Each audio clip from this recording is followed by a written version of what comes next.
ഈശോ മിശിഹായ്ക്ക് സ്തുതിയായിരിക്കട്ടെ. ഞാൻ മാണിപ്പറമ്പിലച്ചൻ. പുതിയ നിയമവചന ധ്യാനം ക്ലാസ് 64. സ്ലീഹന്മാരുടെ നടപടി പുസ്തകം 4-ാമത്തെ അധ്യായം 32 മുതൽ 37 വരെയുള്ള തിരുവചനങ്ങൾ. വിശ്വസിച്ചവരുടെ സമൂഹം ഒരു ഹൃദയവും ഒരു മനസ്സും ഉള്ളവരായിരുന്നു. തനിക്കുള്ളതെല്ലാം തനിക്ക് സ്വന്തമെന്ന് ആരും പറഞ്ഞില്ല. എല്ലാം അവർക്ക് പൊതു സ്വത്തായിരുന്നു. അപ്പസ്തോലന്മാർ മഹാശക്തിയോടെ കർത്താവായ യേശുവിൻ്റെ പുനരുത്ഥാനത്തിന് സാക്ഷ്യം പറഞ്ഞു. അവർ എല്ലാവർക്കും സമൃദ്ധമായി കൃപ ലഭിച്ചിരുന്നു. മുട്ടുള്ളവർ ആരും തന്നെ അവരുടെ ഇടയിൽ ഉണ്ടായിരുന്നില്ല. പറമ്പുകളുടെയോ വീടുകളുടെയോ ഉടമസ്ഥരൊക്കെ അവയത്രയും വിറ്റുകിട്ടിയ തുക കൊണ്ടുവന്ന് അപ്പസ്തോലന്മാരെ കാൽക്കൽ അർപ്പിക്കും. പിന്നെ ഓരോരുത്തർക്കും അവരവരുടെ ആവശ്യം പോലെ വിഭാഗിച്ചു കൊടുക്കും. ആശ്വാസപുത്രൻ എന്നർത്ഥമുള്ള ബർണബാസ് എന്ന അപരനാമത്താൽ അപ്പസ്തോലന്മാർ വിളിച്ചിരുന്നവനും കിപ്രോസ് ദ്വീപുകാരനുമായ യോസഫ് എന്നൊരു ലേവ്യൻ തന്റെ വയൽ വിറ്റുകിട്ടിയ പണം കൊണ്ടുവന്ന് അപ്പസ്തോലന്മാരുടെ കാൽക്കൽ വെച്ചു. ആദിമസഭയുടെ അനുദിന ജീവിതത്തെക്കുറിച്ചുള്ള ചെറിയൊരു വിവരണമാണിത്. നമ്മളെ പലപ്പോഴും കുടുംബസമ്മേളന യൂണിറ്റുകളൊക്കെ പല പ്രാവശ്യം വായിച്ച് കേട്ട് ഏതാണ്ടൊരു ബൈഹാർട്ട് പോലെയായ കാണാപാഠം പോലെയായ ഒരു തിരുവചനമാണിത്. സഭയുടെ സുവർണ യുഗം എന്ന് വിശേഷിപ്പിക്കാവുന്ന ഒരു അവസ്ഥയാണിത്. യെറൂസലമിലെ ആദിമ ക്രൈസ്തവ സമൂഹത്തിൻ്റെ അനുദിന ജീവിതം എങ്ങനെയായിരുന്നു എന്നതിൻ്റെ ഒരു നഖചിത്രം, വളരെ ചെറിയൊരു ഷോർട്ടായിട്ടുള്ളൊരു വിവരണമാണ് നൽകിയിരിക്കുന്നത്. അതിൽ ചില കാര്യങ്ങൾക്ക് ഊന്നൽ നൽകിയിട്ടുണ്ട്. ഒരു 5 കാര്യങ്ങൾക്ക് നമ്മൾ പറയാം. 1, ഐക്യത. വിശ്വാസികളുടെ സമൂഹം ഒരു ഹൃദയവും ഒരു മനസ്സുമായിരുന്നു. എന്ന് വെച്ചാൽ അഭിപ്രായ വ്യത്യാസമില്ല എന്നല്ല അർത്ഥം. ഓരോരുത്തർക്കും അഭിപ്രായം ഉണ്ടായിരുന്നു. പക്ഷേ പൊതുവായ ലക്ഷ്യത്തിന് വേണ്ടി അവർ ഹൃദയവും മനസ്സും ഒന്നാക്കി. ഓരോരുത്തർക്കും വ്യത്യസ്തമായ അഭിപ്രായങ്ങളുണ്ട്, വ്യത്യസ്തമായ വീക്ഷണങ്ങളുണ്ട്.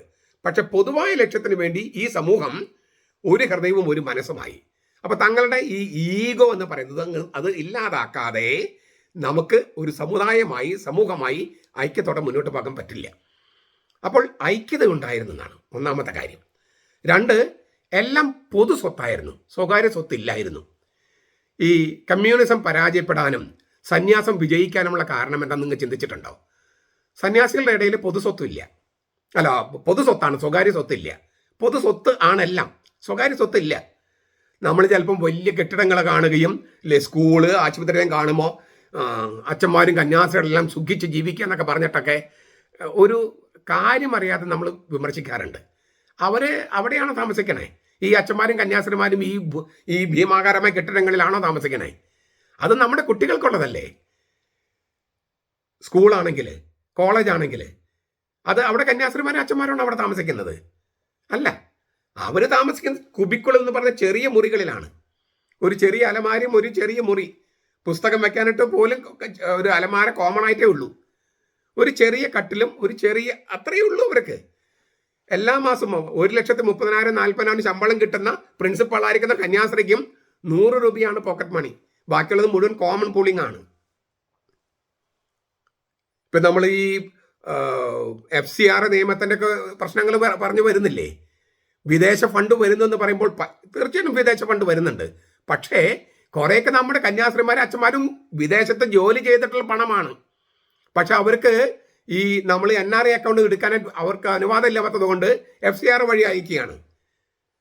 നമ്മൾ അധ്വാനിച്ച പണമാണ് പലതും. സംഭാവന സ്വീകരിക്കുന്നത് മാത്രമല്ല, തീർച്ചയായിട്ടും സംഭാവന സ്വീകരിക്കുന്നുണ്ടാകാം, ഇല്ലെന്നൊന്നല്ല ഞാൻ പറഞ്ഞേ. പക്ഷേ ഇവർക്ക് പൊതു സ്വത്താണെല്ലാം, സ്വകാര്യ സ്വത്തില്ല. അപ്പോൾ സ്വകാര്യ സ്വത്തില്ലാതെയും ആ സമുദായം നിൽക്കുന്ന എത്രയോ വർഷമായി. ശരിക്കും പറഞ്ഞാൽ BC 163 157 കാലയളവിൽ സന്യാസം തുടങ്ങി കുമ്രാൻ സമുദായത്തിൽ. അവിടെ കുറേ ബ്രഹ്മചാരികളുണ്ടായിരുന്നു, കല്യാണം കഴിക്കുന്നവരുണ്ടായിരുന്നു, ബ്രഹ്മചാരികളുണ്ടായിരുന്നു. സന്യാസത്തിൻ്റെ ആരംഭം അവിടെയാണ്. കുമ്രാൻ കമ്മ്യൂണിറ്റി, എസീൻസ് എന്ന് പറയുന്ന കുമ്രാനിൽ ജീവിച്ചിരുന്നത്, യെറൂസലേമിൽ നിന്ന് ഒരു 10-20 കിലോമീറ്റർ അകലെ. പിന്നെ ക്രിസ്തു ധർമ്മത്തിൽ സന്യാസികൾ ഇത്രയും വർഷമായിട്ട് നിലനിൽക്കുന്നു. സന്യാസം പച്ചപ്പോടെ തന്നെ നിൽക്കുന്നു. ഇപ്പം നമുക്കറിയാവുന്ന ചില കോൺഗ്രിഗേഷൻസ് നോക്കിയപ്പം CMC കോൺഗ്രിഗേഷൻ 6000-7000 മെമ്പേഴ്സാണ് അതിനകത്ത്. അവർക്ക് ആർക്കും സ്വകാര്യ സ്വത്തില്ല. അതുപോലെ ക്ലാരക്കാരാണെങ്കിലും ഹോളി ഫാമിലി ആണെങ്കിലും, ഞാൻ വലിയ കോൺഗ്രിഗേഷൻസ് പറയുകയാണ്, ചെറിയ കോൺഗ്രിഗേഷൻ ആണെങ്കിലും അങ്ങനെയൊക്കെ തന്നെയാണ്. സ്വകാര്യ സ്വത്തില്ല. സ്വകാര്യ സ്വത്ത് പാടില്ലെന്നാണ് കമ്മ്യൂണിസ്റ്റുകാരും പറഞ്ഞത്, കാൾ മാർക്സ് പറഞ്ഞത്. എന്നിട്ട് ആ കമ്മ്യൂണിസം പരാജയപ്പെട്ടു. സന്യാസി ഇത്ര നാളായിട്ടും പരാജയപ്പെട്ടിട്ടില്ല. കമ്മ്യൂണിസം കുറച്ച് വർഷങ്ങൾ കൊണ്ട് പരാജയപ്പെട്ടു. സന്യാസം നൂറ്റാണ്ടുകളായിട്ടും പരാജയപ്പെട്ടിട്ടില്ല. എന്താ വ്യത്യാസം? സ്വകാര്യ സ്വത്തല്ല തിന്മ, സ്വകാര്യ സ്വത്തല്ല തിന്മ, സ്വാർത്ഥതയാണ്. സ്വകാര്യ സ്വത്ത് നിഷേധിക്കുന്നത് സ്വാർത്ഥതയിൽ നിന്നും കടന്നിട്ട്, പുറത്ത് കടന്നിട്ട് ദൈവത്തെയും മനുഷ്യരെയും ശുശ്രൂഷിക്കാനാ. ദൈവചിന്തയില്ലെങ്കിൽ, ഒരു ഉന്നതമായ ലക്ഷ്യമില്ലെങ്കിൽ ഈ സ്വകാര്യ സ്വത്ത് വേണ്ടെന്ന് വെച്ചിട്ട് ഒരു കാര്യം ഉണ്ടാകില്ല. ഇപ്പം കമ്മ്യൂണിസ്റ്റുകാരല്ലേ വലിയ കോടീശ്വരന്മാര്? പണ്ട് കമ്പ്യൂട്ടറിനെ വെറുത്തിരുന്ന് അടിച്ച് പൊളിച്ചവരാണ് ഇപ്പൊ കമ്പ്യൂട്ടർ വെച്ചിട്ടാണ് അവരുടെ പ്രചരണങ്ങൾ മുഴുവൻ. സകല സാങ്കേതിക വിദ്യകളും എതിർത്തവരാണ് കമ്മ്യൂണിസ്റ്റുകാർ. കാരണം എന്താണ്? വീണ്ടും വിചാരമില്ല, ദൈവചിന്തയില്ല. ഈ വടക്കേ ഇന്ത്യയിൽ എന്തുകൊണ്ടാണ് കമ്മ്യൂണിസം വേര് പിടിക്കാത്തതിന് EMS പറഞ്ഞതും ഇപ്പൊ ആൾക്കാർ പറഞ്ഞ ഒരേ കാര്യമാണ്, അവിടെയുള്ളവർക്ക് വിവരമില്ലെന്ന്. എന്തൊരു മണ്ടത്തര ഈ കമ്മ്യൂണിസ്റ്റുകാർ പറയണേ. അവിടെയുള്ളവർക്ക് വിവരമില്ലാത്തതുകൊണ്ടാണോ? അല്ല, അവിടെയുള്ളവർക്ക് വിവരമുള്ളത് കൊണ്ട്. ദൈവമില്ലെന്ന് പറയുന്നതാണ് മണ്ടത്തരം. ബൈബിൾ 2 പ്രാവശ്യം പറഞ്ഞിട്ടുണ്ട്, മുകളിൽ ദൈവം ഇല്ല എന്ന് മൂഢൻ ഉള്ളിൽ പറഞ്ഞു. മുകളിൽ ദൈവം ഇല്ല എന്ന് മൂഢൻ ഉള്ളിൽ പറഞ്ഞു. അപ്പൊ നിങ്ങൾ പറയും ചില ശാസ്ത്രജ്ഞന്മാര് ദൈവചിന്ത ദൈവമില്ലെന്ന് പറയുന്നു. അവരാണോ ദൈവം ഉണ്ടോ ഇല്ലെന്ന് നിശ്ചയിക്കുന്ന ശാസ്ത്രജ്ഞന്മാരാണ്. എത്രയോ ബൈബിളിൽ എഴുതുന്നത് എത്രയോ വർഷങ്ങൾക്ക് മുമ്പുള്ളതാണ്. അപ്പൊ അന്നും ഉണ്ടായിരുന്നു ഇങ്ങനത്തെ മൂഢന്മാര്.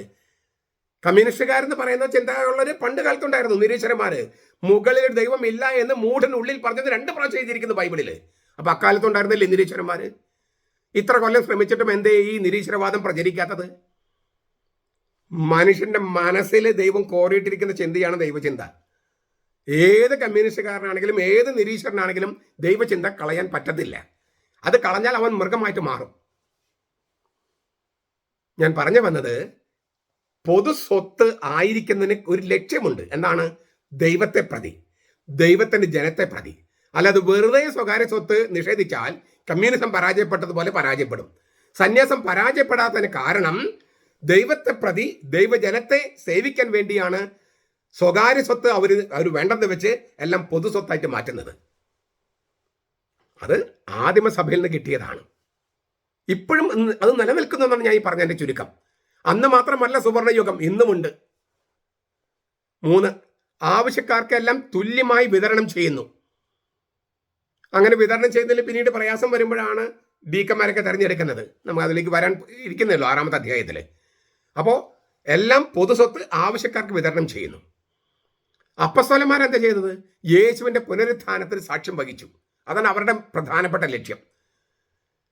പിന്നെ അപ്പസ്തോലന്മാരുടെ നേതൃത്വത്തിൽ എല്ലാവർക്കും വിശ്വാസവും തൃപ്തിയും ഉണ്ടായിരുന്നു. ഇത്രയും കാര്യങ്ങൾക്കാണ് ഊന്നൽ നൽകിയിരിക്കുന്നത്. അപ്പൊ ഈ അപ്പസ്തോലന്മാർ യേശുവിന്റെ ഉത്ഥാനത്തിന് സാക്ഷ്യം വഹിച്ചു. ഉത്തിതനായ യേശുവിന്റെ വീര്യപ്രവൃത്തികള് സ്ലീഹന്മാരിലൂടെ തുടരുകയാണ്. തിരുവുത്ഥാനത്തിന് സാക്ഷികൾ എന്ന നിലയിലാണ് സ്ലീഹന്മാരുടെ ശക്തമായ പ്രവൃത്തികളെ സഭ നോക്കിക്കണ്ടത്. യേശുവിന്റെ തിരുവുത്ഥാനം എന്ന അച്ചുതണ്ടിലാണ് ക്രിസ്തുധർമ്മം നിലകൊള്ളുന്നത്. സഭയിലെ കൂദാശകൾ നിലനിൽക്കുന്നതും ഈ സത്യത്തെ ആധാരമാക്കിയാണ്. അപ്പൊ യേശു ഉത്ഥാനം ചെയ്തു, മരിച്ചവർ ഉത്ഥാനം ചെയ്തു. അങ്ങനെ ഉത്ഥാനം ചെയ്ത ഒരേ ഒരാളേ ഉള്ളൂ, അത് യേശു ക്രിസ്തുവാണ്. രാമനോ കൃഷ്ണനോ ബുദ്ധനോ മുഹമ്മദ് ആരും തന്നെ മരിച്ചവർ ഉത്ഥാനം ചെയ്തിട്ടില്ല. അതുകൊണ്ട് തന്നെ ഈ യേശുവിന്റെ പുനരുത്ഥാനം എന്ന അച്ചുതണ്ടിലാണ് ക്രിസ്തുധർമ്മവും ലോക ചരിത്രവും റിവോൾവ് ചെയ്യുന്നത്. അതുപോലെ സഭയിലെ കൂദാശകളും. യേശു ഉത്ഥാനം ചെയ്യുന്നത് വിശ്വസിക്കുന്നവര് അവന്റെ ആ ഉത്ഥാനത്തിന്റെ ശക്തി ഇന്ന് തുടരുന്നത്, ദൈവിക ജീവൻ തുടരുന്നത് കൂദാശകളിലൂടെയാണെന്ന് അംഗീകരിക്കണം. ഇല്ലെങ്കിൽ ഈ യേശു ഉത്ഥാനം ചെയ്തിട്ട് കൂദാശകളെ നിഷേധിച്ചാൽ യേശുവിന്റെ ഉത്ഥാനത്തെ നിഷേധിക്കുന്ന തുല്യമായിട്ട് മാറും. അതാണ് എൻ്റെ പ്രശ്നം. അപ്പൊ ഈ കൂദാശകൾ എന്ന് പറയുന്നത് ഉത്തിതൻ അവന്റെ വചനത്തിൽ സന്നിഹിതമാകുന്ന നിമിഷമാണ്. മരിച്ചവൻ ഉത്ഥാനം ചെയ്ത് നിത്യം ജീവിക്കുന്നവൻ അവന്റെ വചനത്തിൽ സന്നിഹിതമാകുന്ന നിമിഷത്തെ, മണിക്കൂറിനെയാണ് കൂദാശ എന്ന് പറയുന്നത്. അങ്ങനെ കൂദാശയിൽ പങ്കെടുക്കുന്നവര് കർത്താവിനെ സ്വീകരിക്കുകയാണ്. ഈ പുനരുദ്ധാനത്തിന് സാക്ഷ്യം വഹിച്ച് ആ വചനം പ്രഖ്യാപിക്കുമ്പോൾ വചന പ്രഘോഷണത്തില് വചനത്തിന് ജീവൻ വയ്ക്കുന്നു. അതിനെയാണ് കൂദാശ എന്ന് പറഞ്ഞത്. അപ്പൊ കർത്താവിനെ സ്വീകരിക്കുകയാണ് കൂദാശകളിലൂടെ. അങ്ങനെയുള്ളവർ എന്താ ചെയ്യുക? മുട്ടുള്ളവർ ആരും തന്നെ ഉണ്ടായിരുന്നില്ല. കാരണം എന്താ? തങ്ങൾക്കുള്ളതൊക്കെ അവർ മറ്റുള്ളവർക്ക് പങ്കുവെക്കുകയാണ്. മുട്ടുള്ളവർ, എൻഡേഎസ് എന്നാണ് ഗ്രീക്ക് വാക്ക്. എൻഡേഎസ്. ദരിദ്രൻ നിങ്ങളുടെ ഇടയിൽ ഉണ്ടാകരുതെന്ന് മോശ ഇസ്രായേലിനോട് പറഞ്ഞിരുന്നു. നിയമാവർത്തനം 15:4. അതായത് ദാരിദ്ര്യം ഒരു ദുരിതമാണ്. ദരിദ്രരെ നിങ്ങൾ ഭാഗ്യവാന്മാർ എന്ന് പറയുമ്പോൾ കർത്താവ് ദാരിദ്ര്യം വളരെ കെമ്മകമാണെന്നല്ല പറഞ്ഞതിൻ്റെ അർത്ഥം. മറിച്ച് ദരിദ്രരെ നിങ്ങൾ ഭാഗ്യവാന്മാർ എന്ന് പറഞ്ഞാൽ ദാരിദ്ര്യം ദുരിതമാണ്. പക്ഷേ അപ്പോഴും നിങ്ങൾ ദൈവചിന്തയിൽ ജീവിക്കുന്നു. ദൈവരാജ്യം നിങ്ങളുടേതാണ്, ദൈവം നിങ്ങളുടേതാണ്, ദൈവരാജ്യം നിങ്ങളുടേതാണ് എന്ന കാരണം കൊണ്ടാണ് ദരിദ്രരെ നിങ്ങൾ ഭാഗ്യവാന്മാർ എന്ന് പറയണേ. അത് വെറും ദാരിദ്ര്യത്തിലായിരിക്കുന്നതല്ല ഈ സൗഭാഗ്യം എന്ന് പറയുന്നത്. ദാരിദ്ര്യം ഒരു ദുരിതമാണ്. അത് നിർമ്മാർജ്ജനം ചെയ്യാനുള്ള നടപടികൾ എടുക്കുകയാണ് സഭയെടുത്തു. അതുകൊണ്ടാണ് മുട്ടുള്ളവർ ആരും ഉണ്ടായിരുന്നില്ലെന്ന് പറയുന്നത്. ആദിമസഭ അത് ചെയ്തു, ഇന്നും ചെയ്യുന്നു. ഇന്നും ലോകത്ത് എല്ലായിടത്തും ദരിദ്രരെ സഹായിക്കുന്ന ഏറ്റവും വലിയ പ്രസ്ഥാനം കത്തോലിക്ക സഭയാണ്. ഐക്യരാഷ്ട്രസഭ പോലും കത്തോലിക്ക സഭയുടെ താഴെയാണ്. ഓരോ ഇടവകയിലും അതുപോലെ ഓരോ കത്തോലിക്ക സംഘടനകളും ചെയ്യുന്ന ദരിദ്രരെ സഹായിക്കുന്ന കണക്കെടുത്താൽ അത് ലോകത്തെ മറ്റേതൊരു പ്രസ്ഥാനം ചെയ്യുന്നതിനേക്കാളും വളരെ വലുതാണ്. ചില മതക്കാരുണ്ട്, അവരുടെ ആളുകൾക്ക് കൊടുക്കും. ക്രിസ്ത്യാനികൾ അങ്ങനെയല്ല. ജാതി മത വർഗ വർണ്ണ വംശ വ്യത്യാസമില്ലാതെയാണ് കൊടുക്കുന്നത്. ഈ യുദ്ധം നടക്കുന്ന സ്ഥലങ്ങളിലൊക്കെ വർക്ക് ചെയ്യുന്നത് അങ്ങനെയല്ലേ. കാരിത്താസ് ആയിട്ടും പിന്നെ റെഡ് ക്രോസ് സൊസൈറ്റി ആയിട്ടും ഒക്കെ ആ തരത്തിൽ എന്തുമാത്രം സഹായമാണ് ചെയ്യുന്നത്.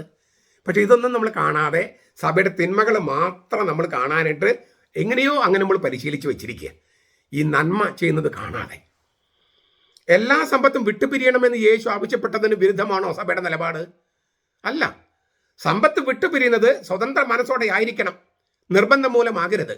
എന്നെ അനുഗമിക്കാൻ ആഗ്രഹിക്കുന്നവൻ സകലതും ഉപേക്ഷിച്ച് എൻ്റെ പിന്നാലെ വരണമെന്ന കർത്താവ് പറഞ്ഞേ. അതിന് വിരുദ്ധമല്ല സഭ നിലപാടെടുക്കുന്നത്. മറിച്ച് സമ്പത്ത് അങ്ങനെ വിട്ടുപിരിയുന്നത് സ്വതന്ത്ര മനസ്സോടെയാണ്. എന്തിനാ? അത് ദരിദ്രരെ സഹായിക്കാൻ വേണ്ടിയാ, നിർബന്ധം മൂലമല്ല, ദരിദ്രരെ സഹായിക്കാനുള്ള ലക്ഷ്യത്തോടെ. ഇതാണ് ഞാൻ നേരത്തെ പറഞ്ഞത്. ദൈവചിന്തയിൽ മറ്റുള്ളവരെ സഹായിക്കാനുള്ള ലക്ഷ്യത്തോടെ സ്വകാര്യ സ്വത്ത് വേണ്ടെന്ന് വെക്കുമ്പോഴാണ് അത് സന്യാസമായി മാറുന്നത്. അത് സന്യാസികൾക്ക് മാത്രമുള്ളതല്ല, എല്ലാ ക്രിസ്ത്യാനികൾക്കും സാധിക്കുന്നതാണ്. അങ്ങനെ ചെയ്യുന്നു. എന്തുമാത്രം ക്രിസ്ത്യാനികളാണ് മറ്റാരോടും പറയാതെ ഇതുപോലെ സഹായിക്കുന്നത്. ഞാൻ പറഞ്ഞല്ലോ, ജാതി മത വർഗ വർണ്ണ വ്യത്യാസങ്ങളൊന്നുമില്ലാതെ. അതിനൊരു തെളിവാണ്, ഇങ്ങനെ ചെയ്യുന്നതിനൊരു തെളിവാണ് ബർണബാസ്. ആ ബർണബാസിൻ്റെ കഥ നമുക്ക് അടുത്ത ക്ലാസ്സിൽ ചർച്ച ചെയ്യാം. ചുരുക്കത്തിൽ ഇതൊരു സുവർണ യുഗം എന്ന് പറഞ്ഞിട്ട് ആദിമസഭയിൽ മാത്രം ഉണ്ടായിരുന്നെന്ന് കരുതരുത്. ആദിമസഭയിൽ മാത്രമല്ല, ഇപ്പോഴും പച്ചപ്പോടെ നിൽക്കുകയാണ് ഈ സുവർണ യുഗം. അത് കാണാനുള്ള കണ്ണ്, ശുദ്ധമായ കണ്ണ്, നല്ല കണ്ണ് നമുക്കുണ്ടാകണം. അപ്പോൾ സഭയുടെ നന്മ നമുക്ക് തിരിച്ചറിയാൻ പറ്റും. അപ്പോഴാണ് വാസ്തവത്തിൽ നമുക്ക് ഇതിൽ അഭിമാനം തോന്നുകയും നമ്മളും അതിൻ്റെ ഒരു ഭാഗമായി മാറാനായിട്ട് നമുക്ക് കൊതി വരികയും നമ്മൾ മാറുകയും ചെയ്യാം. അപ്പോൾ നമ്മൾ ഓരോരുത്തരും ഈ സുവർണയുഗത്തിൻ്റെ ഭാഗമായിട്ട് മാറും. സുവർണയുഗത്തിന് നമ്മുടേതായ സംഭാവന നമ്മൾ കൊടുക്കും. അങ്ങനെ സംഭവിക്കട്ടെ. അപ്പോൾ ഈ ആദിമസഭയിലെ സുവർണയുഗം അവസാന കാലം വരെ, അവസാന ദിവസം വരെയും ഈ സഭയിലൂടെ, കത്തോലിക്ക സഭയിലൂടെ തുടരാൻ ഇടയാകട്ടെ. ഞാനും നിങ്ങളും അതിന് കാരണക്കാരാകട്ടെ. നമ്മുടെ കർത്താവ് യേശു മിശിഹായുടെ കൃപയും പിതാവായ ദൈവത്തിൻ്റെ സ്നേഹവും പരിശുദ്ധാത്മാവിൻ്റെ സഹവാസവും നാം എല്ലാവരോടും കൂടി ഉണ്ടായിരിക്കട്ടെ, ഇപ്പോഴും എപ്പോഴും എന്നേക്കും. ആമേൻ.